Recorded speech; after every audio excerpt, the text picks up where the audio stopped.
Apa kalian percaya kalau kita sebagai manusia pernah hidup berkali-kali di dunia ini? Apa kalian pernah mengingat seperti apa kehidupan kalian di masa lalu sebelum kehidupan kalian yang jalani sekarang?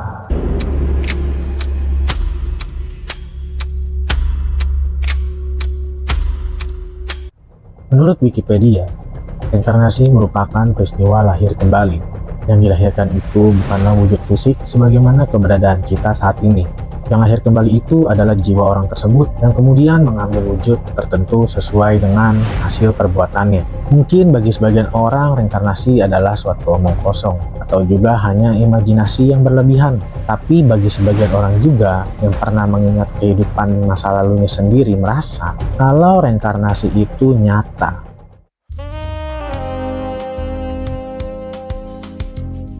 Jacqueline dan Joanna meninggal dalam kecelakaan mobil di usia 11 dan 6 tahun. 1 tahun setelah insiden itu, ibunya melahirkan 2 orang bayi kembar bernama Gillian dan Jennifer. Mereka kembar identik tapi memiliki perbedaan di tanda lahir. Jennifer ada tanda lahir di pinggang mirip dengan luka Jacqueline pada saat meninggal, sedangkan Gillian memiliki luka goresan di dahi mirip juga dengan bekas luka pada saat meninggal. Ketika berumur 2 tahun, mereka meminta mainan boneka milik almarhum kakaknya, yang dimana orang tuanya nggak pernah memberitahu mereka mengenai kejadian itu. Pada saat mainan itu diberikan, mereka secara otomatis mendekati mainan yang berbeda tanpa berdebat atau ragu-ragu. Gillian mengambil mainan favorit Joanna, sementara Jennifer memilih mainan Jacqueline. Mereka bahkan dapat mengidentifikasi mainan mana yang telah dihadiahkan kepada masing-masing saudari oleh Sinterklas pada malam Natal. Lalu suatu hari, dia menemukan si kembar sedang bermain. Dia ini adalah orang tuanya mereka. Jennifer terbaring di lantai, kepalanya dipangku oleh Gillian, dan dia melaporkan bahwa dia mendengar apa yang dikatakannya. Darah yang keluar dari matamu, disitulah mobil itu menabrakmu. Bagaimana Jacqueline mendapatkan bekas lukanya dengan menunjuk tanda lahir Jennifer dan berkata, itu adalah tanda yang Jennifer dapatkan saat kecelakaan mobil. Si kembar pun menyukai pakaian dan lagu yang sama dengan kakak almarhumnya. Mereka bahkan dapat mengidentifikasi teman dan tetangga yang belum pernah mereka temui. Koinsiden atau paranormal activity?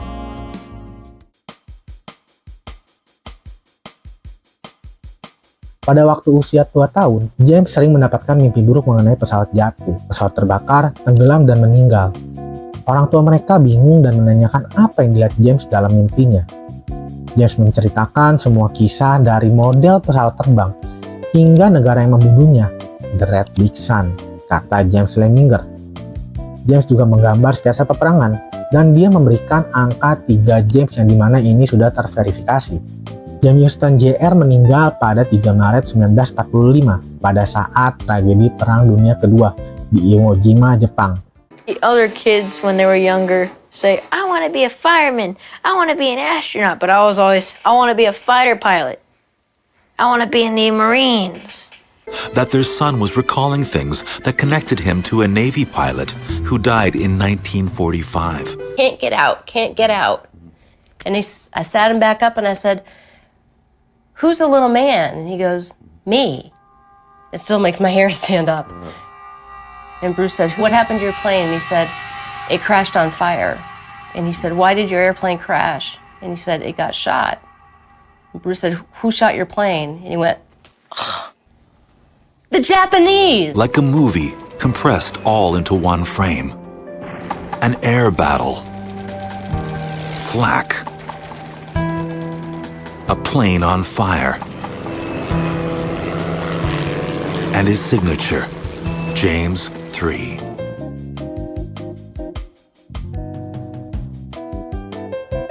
Sewaktu usia 4 tahun, Ryan menunjuk gambar dari majalah yang ibunya bawa pulang tentang Hollywood. Pria itu adalah Marty Martin.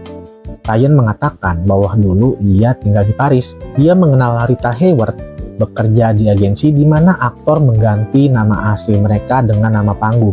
Seketika ini menjadi viral dan kontroversi di tahun tersebut. Bahkan pada suatu interview, Ryan dapat menerangkan 55 fakta mengenai Marty Martin, di mana untuk seorang bocah 4 tahun, hal ini tampaklah tidak mungkin. I want to go back to my swimming pool. When I wanted to go somewhere, I went down and saw the boys down at the bank, and they gave me the money, and I went. Behaving like this Hollywood mogul, not like the 5-year-old child. Exactly. It took a Hollywood archivist to finally identify the man in that old movie. His name, Marty Martin. Of course, a lot of people are going to say, come on, this is the parent or somebody else feeding them information. I mean, it's just inconceivable that the parents, for some reason, had done all that. This information wasn't on the internet. Kalau kita lihat dari cerita di atas, kita tahu ya bahwa kehidupan masa lalu atau past life memory sering terjadi pada anak di bawah 5 tahun. Bahkan, para akademis percaya bahwa ingatan masa kanak-kanak mulai hilang dengan cepat sejak usia 7 tahun. Tapi gimana tentang kisah yang satu ini? Badan bau nggak pede, cobain nih Morich Perfume, hadir dalam banyak varian. Go Fruity untuk lu yang manis, Oriental untuk lu yang cool kalem, Him buat lo yang manly maskulin, dan juga varian fruity untuk lo yang selalu modis dan fresh.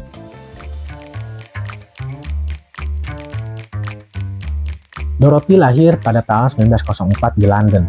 Pada waktu berusia 3 tahun, Dorothy jatuh dari tangga dinyatakan tewas karena tidak bernafas dan jantungnya berhenti berdetak. Lalu orang tua Dorothy menghubungi dokter untuk mengeluarkan sertifikat kematian atas Dorothy. Pada saat dokter telah sampai di rumahnya, seketika terdengar suara berisik dari atas kamar Dorothy. Pada saat dicek, Dorothy telah beraktivitas layaknya tidak terjadi apa-apa. Setelah peristiwa mati suri ini terjadi, Dorothy jadi sering mengeluh ingin pulang kepada orang tuanya. Padahal, dia sudah di rumah. Dia juga cerita kalau sering mimpi mengenai suatu lokasi dengan bangunan tinggi yang dikelilingi oleh taman. Akhirnya, ketika musim gugur berlalu, Dorothy yang berusia 4 tahun diajak oleh orang tuanya untuk berjalan-jalan ke Museum British. Layaknya anak kecil pada umumnya, ketika diajak ke museum pasti akan memberikan reaksi malas, bosan, bahkan merengek. Itu juga terjadi pada Dorothy. Tetapi ketika sudah sampai pada pameran Mesir kuno, terjadi kejadian yang lebih aneh dan meresahkan. Dorothy terkagum pada artefak itu. Sontak ia meninggalkan ibunya, berlari menuju patung-patung tersebut, lalu menciumi kakinya satu persatu. Dorothy terpaku diam pada salah satu mumi dalam kotak kaca dan berkata, "Ini adalah orang-orangku." Ibunya merasa malu dengan itu dan mengajak Dorothy untuk pulang. Setelah berjam-jam dihasut pulang, akhirnya Dorothy mau pulang dengan syarat jika ada hari libur atau waktu bebas, maka mereka akan selalu berkunjung ke museum, khususnya pameran Mesir. Lanjut, ketika Dorothy sudah berusia 7 tahun, ayahnya membelikan buku ensiklopedia mengenai sejarah kuno Mesir kepada Dorothy. Ia tampak bahagia dan senang, lalu membaca dan melihat gambar kuil yang diperuntukkan untuk Firaun Seti, ayah dari Ramses the Great, yang berlokasi di Abydos, Mesir. Dia bertanya kepada ibunya, "Kemana semua pohon yang ada di landmark ini? Ibunya bingung lalu bertanya balik. Emang ini ada di mana?" Dorothy tersenyum lebar lalu menjawab, "Ma, ini rumahku." Ingatan akan kehidupan masa lalu Dorothy malah semakin kuat seiring bertambahnya usia. Dorothy menghabiskan banyak waktu di Museum British hingga seorang Egyptologis, E.E. Wallis-Budge, mengajarkannya mengenai hieroglifik. Hasilnya, Dorothy sangat cepat belajar layaknya sudah terbiasa dan paham akan penulisan dan pengejaan akan bahasa Mesir kuno tersebut. Hingga pada umurnya yang ke-15 tahun, Dorothy kerap terbangun di tengah malam, mendengar suara pria yang mengaku dirinya sebagai Horha. Menyuruh Dorothy untuk bangun dan menuliskan sebuah hieroglifik yang dia sendiri nggak tahu artinya apa. Tapi setelah 1 tahun berlalu, dia baru tahu kalau ternyata ini merupakan kisah tentang dirinya sendiri di 3000 tahun yang lalu. Dia bernama Ben Tracy, yang berarti harpa sukacita. Di mana ibunya meninggal saat berusia 3 tahun, dia dibawa oleh ayahnya ke kuil Qom el Sultan karena alasan ekonomi dan sebagainya. Hingga usia 12 tahun, imam besar bertanya kepadanya apakah ia ingin pergi keluar atau tinggal dan menjadi perawan yang dikuduskan. Dengan tidak adanya pemahaman penuh dan tanpa pikir jauh, dia mengambil sumpah untuk menjadi perawan. Tapi beberapa tahun kemudian, dia bertemu dengan Firaun Seti ke-1.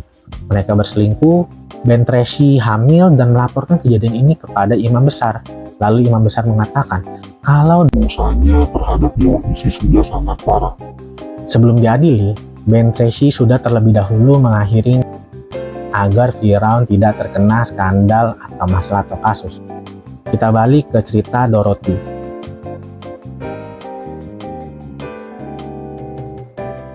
Setelah mendapat lamaran dari seorang pria bernama Eman Abdel Meguid, Dorothy akhirnya menginjakan kaki untuk pertama kalinya di Kairo, Mesir pada tahun 1930-an. Dan inilah yang menjadi pembuktian apakah Dorothy memang reinkarnasi yang berasal dari 3000 tahun silam. Karena obsesinya terhadap sejarah Mesir kuno membuat Dorothy berpisah dengan suaminya tadi dan mengubah identitasnya menjadi Om Seti atau artinya ibu dari Seti. Pada tahun 1935 dia melamar di Department of Antiquities, membantu melakukan penemuan-penemuan dari berkas prasejarah kuno di Mesir. Karena pengalaman dalam penafsiran hieroglif dan tingkat ekspertis di bidang arkeolog, dia menjadi wanita yang sangat dihormati pada tahun tersebut. Hingga akhirnya pada tahun 1952, Dorothy mendapat pekerjaan di Abydos, di kota yang ia percaya dulu menjadi tempat ia lahir. Ia menjadi sosok yang eksentrik, berjalan dengan telanjang kaki, berdoa bahkan tidur di kuil. 2 tahun kemudian, Kepala Department of Antiquities memutuskan untuk mengujinya dengan memintanya berdiri di depan lukisan dinding tertentu dalam keadaan gelap gulita. Dia diperintahkan untuk mengidentifikasi berdasarkan pengetahuannya sebagai pendeta di kuil itu. Alhasil, dia berhasil menyelesaikan tugas tersebut. Meskipun lokasi lukisan belum dipublikasikan pada saat itu. Dia mengklaim bahwa dalam kehidupan masa lalunya sebagai Ben Tracy, kuil tersebut memiliki sebuah taman, tempat pertama kali dia bertemu dengan Seti ke-1. Taman tersebut akhirnya ditemukan sesuai dengan tempat yang dia katakan. Bukan cuma itu, Dorothy juga mengatakan bahwa ada lorong rahasia jika bisa menggali dengan spesifik di area utara. Dan benar, ditemukan tunnel sepanjang 100 meter dan dilakukanlah ekskavasi. And he found a tunnel in this tomb. He excavated a part of this tunnel, and everyone thought in that time that the tunnel goes for 100 meters. 300 feet. During our restoration, we found objects like shawaptis made of faience and wood, dated to Dynasty 19, the reign of Seti I. We discovered inside pottery, dated to Dynasty 19, the reign of Seti I. And we found also limestone cartouches of Seti I. And also we found a model of a boat made of faience. What is the function of this tunnel? But the most important thing, excavation and restoration of the tunnel of Seti. That is an amazing adventure in archaeology. Dorothy juga mendapat sorotan karena bisa mengetahui spesifik tempat hanya dengan mengingat kehidupan masa lalunya. Di antaranya bukan cuma di area Temple of Seti di Abydos, melainkan juga makam Nefertiti berada di bawah makam anak tirinya yaitu Tutankhamun pada tahun 1972. Walaupun makam Tutankhamun sudah ditemukan dan dipelajari dari tahun 1922, tapi tidak pernah ada bukti bahwa ada ruang di bawah makam Tutankhamun.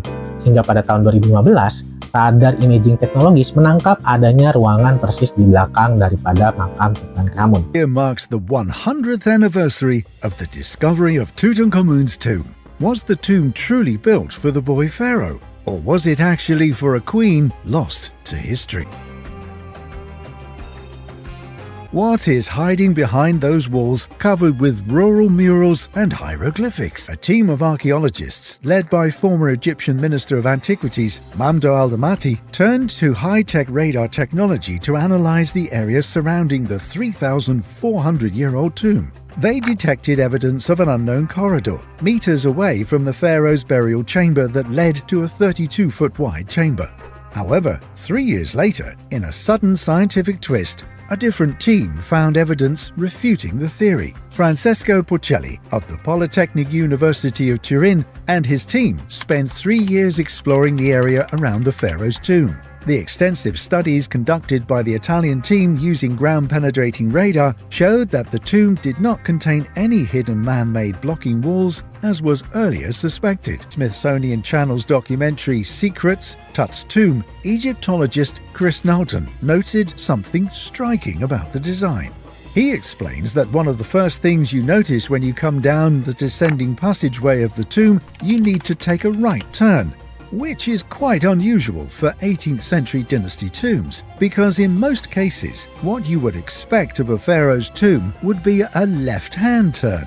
In ancient Egypt, the left was a symbol of masculinity, so important that the entrance to every king's tomb during Tut's dynasty consists of an immediate turn to the left. The only other right-hand turn is in the tomb of Hatshepsut, a female pharaoh. So, in the case of the tomb of Hatshepsut, a right turn means the tomb of a female pharaoh. Shouldn't we not be expecting the burial of the male king Tutankhamun, but a female pharaoh instead, more specifically, Nefertiti? Dorothy juga mengatakan bahwa ada ruang di bawah dari kaki Sphinx.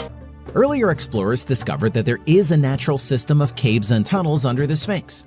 Generations of ancient Egyptians came to respect and fear this otherworldly creature, really believing that it had supernatural powers. Archaeologists are investigating under the statue because there are tantalizing clues that the Sphinx sits right on top of an ancient network of chambers and tunnels. When he reached the end of the line of sphinxes, Mariette found an underground entrance to some hidden structure. Eventually, they came across what looked like a coffin, but it was bigger than any kind of coffin the explorers had ever seen. This is an underground palace, and it's no ordinary palace. This is a palace for the dead. What you are looking at here is the most enormous coffin. It's made of solid granite, and together this weighs around 90 tons. So you have to ask yourself, what creature would be buried in something like this? There are also theories that the tunnel beneath the Sphinx may lead to a secret room yang pada saat itu dibantah oleh banyak orang, tapi sekarang kita tahu kebenaran. Pasti akan banyak pertikaian, perdebatan mengenai seluruh cerita reinkarnasi ini. Kalau gua memilih untuk menikmati dan menyaksikan aja. Karena menurut gua, sumbangsi Dorothy termasuk salah satu yang berpengaruh bahkan menurut pakar Egyptologi. And yet everything was so, what shall I say, logical after. I mean, the obsession. I mean, if I had a screw loose, I might dream about a temple, but not that one particular temple and dream about it correctly. And then some people have suggested I might really have been dead and an ancient spirit got in.